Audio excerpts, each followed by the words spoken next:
देखा। जन तो तीन कहिए जे पीड़ पड़ाई जानी रे। थोड़ी सी भी तुम में शर्म है ना तो चुल्लू में ना थोड़ा सा पानी लो और उसमें डूब मत। जली ना, तेरी भी जली ना। यहाँ के रहने वाले मुसलमानों का तो वो दुश्मन है, लेकिन जिन लोगों ने इधर इस्लाम फैलाया है उनसे वो अवार्ड लेता है। उसकी जो डबल गेम है उसको सऊदी अरब और यूएई ये क्यों रियलाइज नहीं करते? सब कुछ डुबो दिया इन्होंने। ये जो पैसा है, अगर यही पैसा आप अपने लोगों पे लगा देते, उनके मसाइल हल करने पे लगा देते, उनकी भूख मिटाते, तो जो भारतीयों के गम है यकीनी तौर पे कम हो जाते। लेकिन ये बेगैरत लोग हैं, बेशरम लोग हैं, इनके पास गरीबों के लिए फूटी कौड़ी नहीं है। नमस्कार दोस्तों, लॉजिक ग्रेड चैनल के एक और वीडियो में आप सभी का स्वागत है। तो दोस्तों आज हम जो वीडियो देखने वाले हैं वो है इंडियन मीडिया लेटेस्ट की, तो मिस्टर बंटी की ये वीडियो है। और आज की वीडियो में हमें देखने को मिलेगा भाई, जब पीएम मोदी कुवैत के दौरे पे थे आज के एक आधे हफ्ते पहले, तो वहां पे जो है जो अरेबियन शेख हैं उन्होंने भाई उनके सामने जो है भजन भी गाए और इंडिया की जैसे कहते हैं कि मोदी का वेलकम भी किया। तो उसको देख के भाई पाकिस्तानियों की जो तथाकथित मुसलमान है यानी कि कन्वर्टेड मुस्लिम है, इनको बड़ी तकलीफ हुई है, क्योंकि ये पूरी दुनिया के मुसलमानों का ठेका लेके रखा है। इनके हिसाब से उनको बोलना चाहिए, इनके हिसाब से जो है उनको खाना पहनना और रहना चाहिए, जबकि इनकी कोई दुनिया में सुनता नहीं है। तो आज इसी से रिलेटेड ये वीडियो है, तो वीडियो में मजा आने वाला है। तो कभी कभी भाई पाकिस्तान के ऐसे फनी वीडियोस भी देख लेनी चाहिए। तो शुरू करते हैं वीडियो, और वीडियो शुरू करने से पहले चैनल को सब्सक्राइब कर लेना और बेल आइकन प्रेस कर देना ताकि मेरी वीडियोस आप लोगों को मिलती रहे। तो करते हैं वीडियो स्टार्ट और मिलते हैं वीडियो के एंड में। दुनिया ने देखा। जन तो तीन कहिए जे पीड़ पड़ाई जानी रे। थोड़ी सी भी तुम में शर्म है ना तो चुल्लू में ना थोड़ा सा पानी लो और उसमें डूब मत। जली ना, तेरी भी जली ना। भारतीय वजीर आजम नरेंद्र मोदी के सम्मान में उन्हें गार्ड ऑफ ऑनर दिया गया। वाह भाई वाह। प्रधानमंत्री नरेंद्र मोदी का नाम सुनकर एक ताकतवर इस्लामिक देश के मुस्लिम शख्स ने हिंदू भजन गाना शुरू कर दिया। लेकिन तुम्हें शर्म से क्या लेना देना भाई, तुम्हारा शर्म से क्या काम। तो तीन कहिए जे पीड़ पड़ाई जानी रे। वाह भाई वाह। बड़ दुखे उपकार करे तो ये मन अभिमान ना आनी रे। तुमने तो ठेका है वो ले रखा है, इसलिए मोदी के इस चमचे को। अरे अब चुप हो जा जात। नरेंद्र मोदी गैर मुल्की मेहमानों से गुफ्तगू के दौरान कह क्यों लगाते हैं? ये क्या है? मोदी साहब को हमारे प्राइम मिनिस्टर कहते हैं ये फाशिस्ट है, ये हिटलर का पैरोकार है। अच्छा, नरेंद्र मोदी कुवैत में पीएम मोदी का जोरदार स्वागत हुआ। 43 साल में किसी भारतीय पीएम का ये पहला दौरा है। मैं कुवैत के हवाले से देख रहा था और मिडिल ईस्ट के हवाले से देख रहा था कि 1 बाय 1 इंडिया जो है वो सारे के सारे मिडिल ईस्ट को विन करने की कोशिश कर रहा है। प्राइम मिनिस्टर मोदी का ये जो कुवैत का दौरा है, इससे जारी बात है कि नया चैप्टर कहा जा रहा है कि इंडिया मिडिल ईस्ट के यूरोप के इंडिया मिडिल ईस्ट ताल्लुकात में या इंडिया कुवैत ताल्लुकात में खुल रहा है। समझ नहीं कि ऐसे बेगैरत लोग हैं ना, ये भारतीय ऐसी बेगैरत कौम है, ऐसे बेगैरत लोग हैं। Shut up your mouse. PM Modi के लिए गाया गया ये भजन पूरी दुनिया में अब वायरल हो रहा है। और नहीं तो क्या। बेचारे मुझे बड़ा तरस आता है, ये जो भारतीय लोग हैं, वहाँ के शहरी हैं, उनका क्या कसूर है? उनकी जो जनता है, बड़े मासूम लोग भी वहाँ पर मौजूद हैं। ये मुस्लिम शख्स कौन है और इन्होंने हिंदू भजन क्यों गाया वो आपको बताएंगे। मतलब ये जो कुछ लोग हैं, इन्होंने उन बेचारों की जो, मैं क्या बोलूं, मुझे वाकई उनसे हमदर्दी है, मुझे वाकई उनसे हमदर्दी है। चढ़ा समझाओ इसे, समझाओ। इंडिया के प्राइम मिनिस्टर का कुवैत का विजिट है, वहाँ पे खबरों के मुताबिक बड़ी डिफेंस डील होने जा रही है। जो जिस शख्स में जो प्राइम मिनिस्टर इस वक्त इंडिया का है, वो 2000 मुसलमानों को जिंदा ज़िबा करने का इल्जाम इसके ऊपर, जिंदा जलाने का इल्जाम इसके ऊपर है।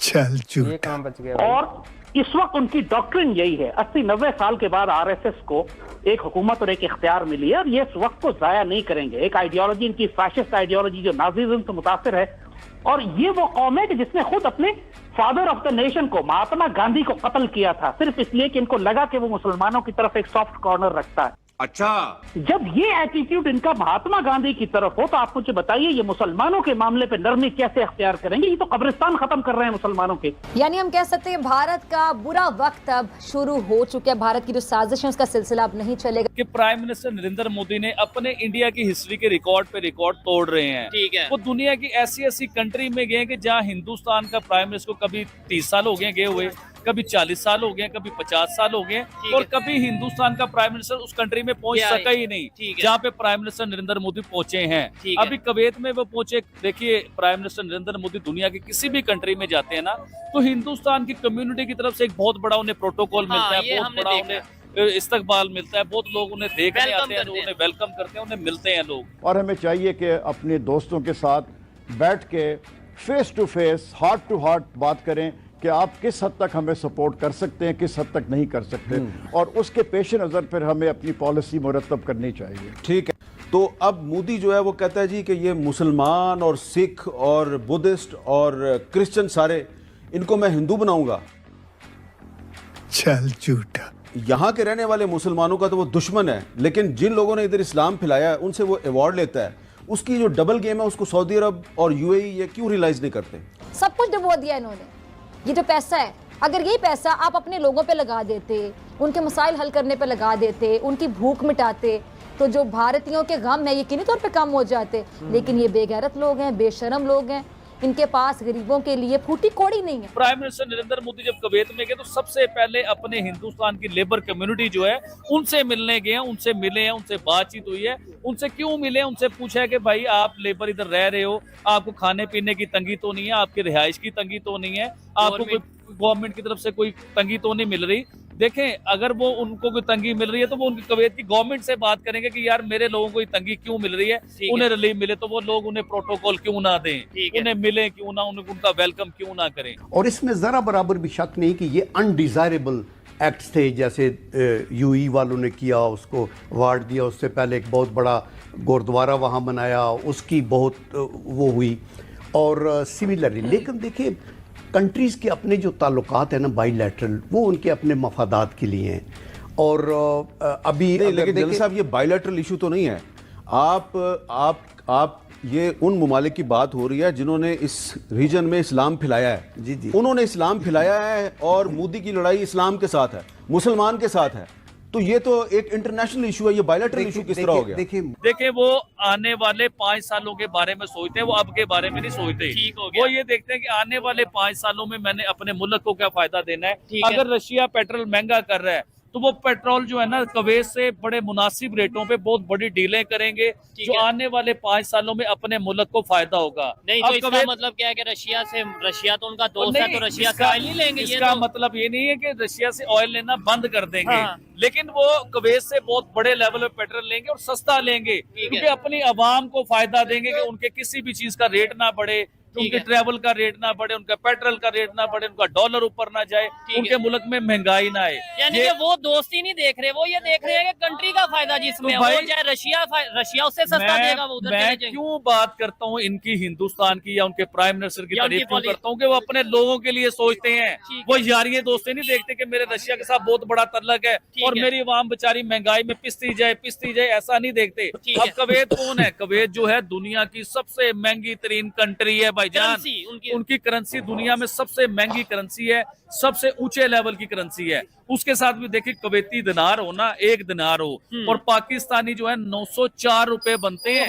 एक दिनार की बात करूं, पाकिस्तानी 904 रुपए बनते हैं। अब आप आए हिंदुस्तान की तरफ, 1 दिनार हो और हिंदुस्तान के 270 समथिंग कुछ ऐसे बनते हैं, हिंदुस्तान के 275 या 274 ये बनते हैं। कितना बड़ा डिफरेंस है चीज को लेके। तो कुवैत भी एक बड़ी स्ट्रॉन्ग और बड़ी पावरफुल कंट्री है। आपको याद होगा कि कुवैत के जो नेबर की 3-4 कंट्री हैं, उन्होंने प्राइम मिनिस्टर नरेंद्र मोदी को हाईएस्ट सिविल अवार्ड दिए हैं, चाहे वो सऊदी अरेबिया हो, चाहे वो कुवैत हो, चाहे वो कतर हो। तो इसके जो करीब कंट्रीज हैं, उन सब ने प्राइम मिनिस्टर नरेंद्र मोदी को सिविल हाईएस्ट अवार्ड दिए हैं। और मुझे ये भी लगता है कि कुवैत भी उन्हें बहुत बड़ा सिविल हाईएस्ट जो है ना अवार्ड देगा।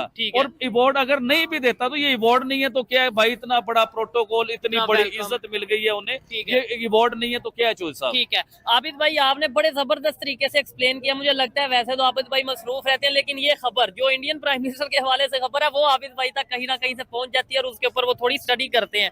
आपने बड़े अच्छे तरीके से एक्सप्लेन किया कि भाई पेट्रोल की कीमत बढ़ती है, पूरी दुनिया में जो है वो फिर महंगाई होती है। पाकिस्तान क्यों नहीं अपनी मर्जी से रशिया से पेट्रोल ले सकता या ऑयल ले सकता? पाकिस्तान अपनी मर्जी से ईरान से गैस नहीं ले सकता? पाकिस्तान अपनी मर्जी से, मैं कहता हूँ अपनी मर्जी से हम अपने मिसाइल नहीं बना सकते? वो अमेरिका जो उनसे आए दिन पाबंदी लगा देता है जी। अभी भी आपको शायद खबर होगी, पाकिस्तान की 4 कंपनीज के ऊपर पाबंदी अमेरिका ने लगा दी है। सही तरीके से बताएं। जी जी। पाकिस्तान की 4 एजेंसियों पे अमेरिका ने पाबंदी लगाई है, ठीक है। और वो बड़ी खतरनाक किस्म की पाबंदी हैं। देखिए, इसमें होता है गैरतमंद का सिलसिला, भिखारी का सिलसिला, कर्जई का सिलसिला, और एक गैरतमंद का सिलसिला होता है कि जो ना कर्जा लेता है, ना जो भिखारी है, ना किसी के आगे झुकता है, ना वो किसी की बात को मानता है। तो इसमें बहुत बड़ा डिफरेंस है। अभी आप मिसाइल की बात कर रहे हैं कि पाकिस्तान के जो है ना 4 कंपनियों पे पाबंदी लग गई मिसाइलों की वजह से। ठीक है। मैं लॉन्ग रेंज मिसाइलों का मामला है ये सारा। बिल्कुल ऐसे ही। तो अब मुझे ये बताएं कि हिंदुस्तान ने तो उससे भी ज्यादा लॉन्ग रेंज के मिसाइल बनाए हुए हैं। हिंदुस्तान की तरफ अमेरिका देख भी नहीं सकता, ना उसके ऊपर पाबंदी लगा सकता। क्यों नहीं लगा सकता? क्योंकि हिंदुस्तान भिखारी नहीं है, हिंदुस्तान कर्जई नहीं है, उनसे लेके नहीं खाता, उनकी एड के ऊपर पलता नहीं है हिंदुस्तान। अब पाकिस्तान जो है, देखें अमेरिका होता कौन है पाकिस्तान पे पाबंदी लगाने वाला? कभी इस चीज को सोचें।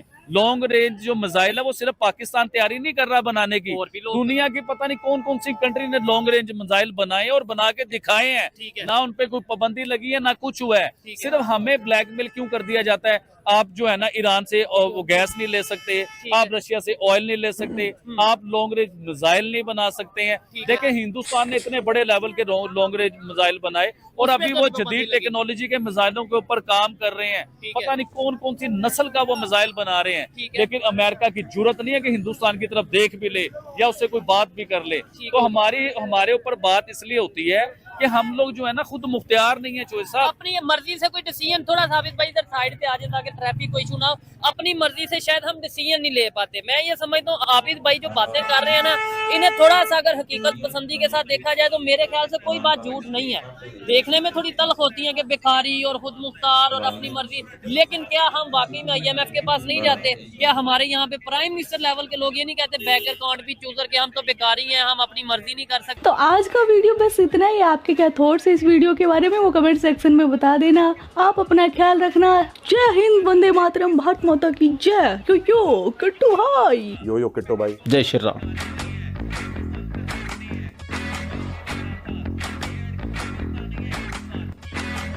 गाइस वीडियो तो होगी खत्म। तो बंटी भाई की ये वीडियो थी, तो बड़ी शानदार फनी वीडियो थी। तो बेसिकली टॉपिक जो है ना, यानी कि जो मेन जो कह लें कि वीडियो का पर्पस है वो यही है कि PM मोदी साहब गए हुए हैं जो कुवैत में गए हुए हैं, और वहाँ पर काफ़ी सालों के बाद, काफ़ी अर्से के बाद कोई इंडियन प्राइम मिनिस्टर गया, और उनको इंडियन प्राइम मिनिस्टर को कह लें कि बहुत ज़्यादा रिस्पेक्ट मिली है। वहाँ के जो बड़े बड़े औहदे के जो औहदेदारान, जो शेख हैं, बड़े बिजनेसमैन हैं, या बड़े ताजिर, बड़े जो लोग हैं वो मिले हैं। और वीडियो में हमने देखा है कि वो एक कह लें कि अरबी था, एक अरबी था। तो वो जो है उसने अपना वो भजन जो गाया, तो वो भी था जिसको मतलब कह रही थी फिजा अकबर के चुल्लू भर पानी में डूब कर मर जाओ। तो मैं भी शौक में मतलब कि मुस्लिम है और भजन, यानी कि तो हिंदू, सारी बात है हिंदू रिलीजन के वो गा रहा था ना। एजुकेटेड पर्सन किसी को अगर मैं बोलूं तो इस दौर में अगर मैं बोलूं तो मोदी जी को बोलूंगा। हर जो निर्णय वो लेते हैं वो बहुत ही कह लो कि जबरदस्त होता है। जिस भी विषय में सोचते हैं मैं देखता हूं कि वो एक बेहतर ही वो डिसीजन बन जाता है इनका। यहाँ अगर देखा जाए तो वाकई कुवैत में इनका जाना कहीं ना कहीं जो है ना बहुत बड़ा एक इम्पैक्ट छोड़ रहा है कुवैत के लोगों के ऊपर, और कुवैत के लोगों का इनको बुलाना और इनसे इनॉग्रेशन कराया इन्होंने रामायण और महाभारत का। क्योंकि मैं ये देख के हैरान हुआ था कि कुवैत के मेरे ख्याल वो लोग हैं जिन्होंने ट्रांसलेट किया इन्हें, ऐसे ही बता रहे थे ना कुवैत। तो बड़ी बात है यार, ये कहीं ना कहीं कह लो कि इंडिया की एक और अचीवमेंट है कि अरब कंट्रियों में इनकी महाभारत और गीता को पढ़ाया जाएगा या फिर रामायण को पढ़ाया जाएगा। तो ये कहीं ना कहीं फैसला बड़ा जबरदस्त है। और मैं ये देख के हैरान हूँ कि जितने भी मुस्लिम कंट्री हैं वो सारे इंडिया के साथ दोस्ती चाहते हैं और दोस्ती करके उनको बुलाते हैं, और एक अच्छा वेलकम होता है मोदी जी का। ये चीजें कहीं ना कहीं हमारे पाकिस्तान को वाकई अगर कह लें तो वाकई जलन तो फील करेंगे। हमारे जितने भी पहले तो शेख साहब कहते हैं जिसने भजन गाया है, भजन में खाना कोई धार्मिक लिरिक्स होते हैं या हिंदुइज्म के, तो वो गाए हैं। समझ तो नहीं है कि उन्होंने क्या गाया, लेकिन ये चीज है कि एक अरबिक हो के कतर जैसी कंट्री का हो कि जो कि मुस्लिम कंट्री और कट्टर मुस्लिम कंट्री ऐसे भी नहीं है। कतर, सऊदी या बाकी सारे तो अरबी की तो बहुत ही मतलब वो लोग बहुत ही कट्टर होते हैं मतलब मुसलमान। तो वो जो है एक भजन गा रहा होता है, तो ये वाकई एक सोचने वाली बात है। और उसका बिल्कुल वो जो लहजा था वो बिल्कुल सेम टू सेम, जिस तरह इंडिया और पाकिस्तान में जो लोग रहते हैं वो लोग जो बोलते हैं उसी तरह सेम टू सेम तरीके से एक्सप्लेन किया है। वो इंटेलेक्चुअल्स बात कर रहे हैं। ई वर्ड दे दीजिए क वेद को। प्रोनाउंसिएशन का भी बेड़ा गर्क है, पर पूरी दिखाना है कितनी नॉलेज है। और भाई ये क्यों बात करते हैं, ये हमें पता है कि ये क्यों बात करते हैं। रीजन है व्यूज, और व्यूज से क्या मिलता है, ये इंडिया इंडिया करो, वाह वाह करो, कुछ ये भी करो। बोलते हैं, नोबडी रियली केयर्स, जो एक रिस्पेक्ट मिलती है। और हमेशा ऐसे ये चीजें, आज आप देखोगे ना, कोई भी इवेंट हो, चाहे वो ब्रिक्स इवेंट हो, चाहे G20 समिट हो, कुछ भी होता है, कहीं पर भी होता है, या बड़े बड़े लीडर्स भी मिलते हैं, वहां पर आप हमेशा देखना कि मोदी जी की एक अलग ही पहचान रहती है, अलग ही रुतबा रहता है। कुछ ऐसी मीटिंग होती है, उसके महीने भर तक का कंटेंट पाकिस्तान को मिल जाता है कि अब इस पर रोएंगे हम, बैठ के छाती कूटेंगे, चूड़ियां तोड़ेंगे अपनी। ये थी गाइस आज की वीडियो। और भाई ये जो तथाकथित मुसलमान हैं पाकिस्तान के, इनका ये था रिएक्शन। तो ये भाई इंडिया के लिए कहीं दुनिया में कहीं भी कुछ अच्छा होता है, सबसे पहले छाती यही पीटना शुरू करते हैं पाकिस्तान वाले। और इनको मिलना कुछ है, होता इनसे कुछ नहीं है। आज तक इंडिया के खिलाफ ये कुछ नहीं कर पाए। दुनिया में इन्होंने बहुत लॉबिंग कर ली, हर चीज़ कर लिया, लेकिन ये कुछ बिगाड़ नहीं पाया इंडिया का। और इंडिया ने जब इतनी रिस्पेक्ट कमाई है कि चाहे वो किसी अरब कंट्रीज में जाता है, तो वहाँ आप लोगों को पहले भी पता है कि मोदी ने बहुत सारे वहाँ से अवार्ड्स इनको मिले हैं। उसके पहले रसिया में मिला था। तो ऐसे इनके दुनिया की कई कंट्रीज के अवार्ड इनको दिया गया है। और उसके बाद जब वहाँ पे वो भाई शेख ने भजन गाया, वहाँ पे जो है रामायण और गीता, इन सब चीज़ों का ट्रांसलेट करके वहाँ पे शायद पढ़ाया जाएगा, या वहाँ पे बुक्स अवेलेबल होंगी। तो इन लोगों का रिएक्शन देखने में मज़ा आता है जब ऐसी चीज़ें होती हैं। तो ये वीडियो मैंने देखा तो मुझे बड़ा मज़ा आया। मैंने कहा आप लोगों के लिए मैसअप लाया जाए। और इनका भाई रोना धोना, और ये इंडिया की तरक्की इनके ना गले में, जैसे कहते हैं ना, छाती पे सांप लौटने लग जाता है भाई। इनको पता नहीं क्या दिक्कत है कि भाई अगर कुछ नहीं कर पा रहे हो, इंडिया ने अपनी रिस्पेक्ट कमाई है, अपनी खुद इतना मजबूत हुआ है, तो उसमें तुम्हारे दर्द क्यों होता है। लेकिन इनको पता नहीं क्या, अगर ये शाम सवेरे भाई इनके मीडिया में या कोई भी ऐसा चीज़ है, अगर वहाँ पे इंडिया इंडिया, भारत भारत, मोदी मोदी अगर ना करें, तो भाई इनका मुझे लग रहा है कि ये शाम को खाना भी इनसे नहीं खाया जाएगा। लेकिन सारा अच्छा, ऊपर से बड़े शरीफ बन के ना, इनके न्यूज़ चैनलों पे देखो तो कभी बोलते हैं हम तो कभी भारत को क्रिटिसाइज नहीं करते, कभी भारत को ये नहीं करते, और इंडियन मीडिया हमेशा पाकिस्तान पाकिस्तान। भाई इंडियन मीडिया तो इतना पाकिस्तान का नाम ही नहीं लेती जितना कि तुम लोग सारा दिन भारत। तो इनका कोई भी टॉपिक होगा ना, कोई भी मतलब डिस्कशन चल रही होगी, उसमें बिना भारत की एंट्री के इनका वो पूरा नहीं होता सेंटेंस। तो मज़ा आता है ऐसी चीज़ें देखने के लिए। बाकी आप लोग बताना भाई, आप लोगों को वीडियो कैसा लगा, और अच्छा लगा होगा तो लाइक और शेयर जरूर करना। और चैनल को अभी तक सब्सक्राइब नहीं किया तो कर लेना, और बेल आइकन प्रेस कर देना, ताकि मेरी वीडियोज आप लोगों को मिलती रहे। तो मिलेंगे नेक्स्ट वीडियो में, तब तक के लिए नमस्कार, जय हिंद। Audio Jungle।